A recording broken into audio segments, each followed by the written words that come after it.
روی یکی از کاغذهای سررسیده قدیمی بهمن 97 نوشتم که عزت نفس ارزش قائل شدن برای چهارچوب‌های مبنایی است. چهارچوب‌های مبنایی رو باید اول بشناسیم و بعد وقتی شناختیم برای اون چهارچوب مبنایی ارزش قائل بشیم. اینجاست که اگه این رو بشناسیم، فهم کنیم و ارزش قائل بشیم، میتونیم عزت نفس داشته باشیم در اون مورد. مثلا بر فرض، حالا اینجا توی مثال نوشتم مثلا عزت نفس و ارزشمند بودن معلمی، تو باید چهارچوب مبنایی معلم رو بدونی و بشناسی و فهم کنی که بتونی احساس ارزشمندی بکنی برای معلم بودنت. این متفاوت با توانمند بودن. خیلی مهمه این فهم چهارچوب‌های مبنایی. اولین چهارچوب‌هایی که ما سنجه می‌کنیم یک محتوای فکری رو در رابطه من با دیگری، در رابطه من با خودم، یکان اینا چهارچوب هایی دارن، چهارچوب های مبنایی اولیه‌ای دارن که بعد دانسته های دیگر ما و تحلیل های دیگر ما روی اون سوار میشه.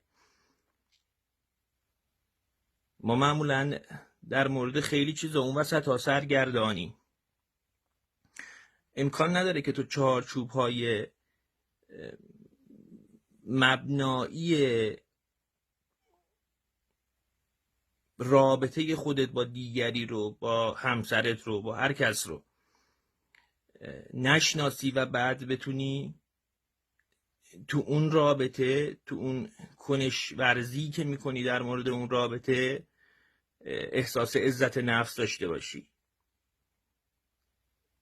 حالا اینو بستش میدم به قاطبه مردم ایران.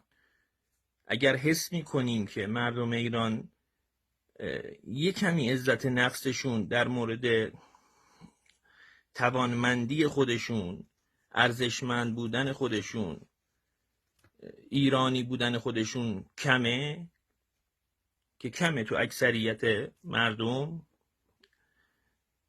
در مواجهه با چی؟ در مواجهه با غیر ایرانی دیگه. یعنی همیشه یه قیاس شکل میگیره، یه جفت متضاد باید شکل بگیره که تو در قیاس با اون میزان کنی.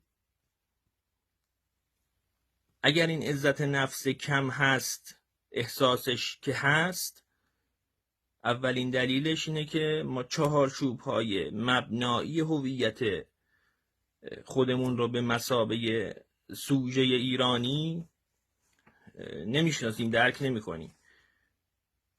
یعنی یک خودآگاهی در مورد هویت خودمون نداریم. بی نهایت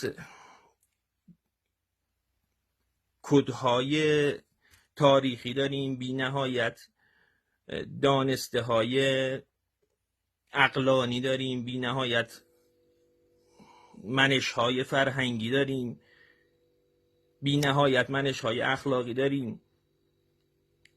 اما اینا با شناخت روی چهارچوب اولیه من ایرانی روی اون سوار نیست و اتفاقا این باعث یه تضاد وحشتناکی بین ما ایرانی ها شده، تو درکمون از خودمون، درکمون از وضعیت خودمون و نسبت خودمون با جهان.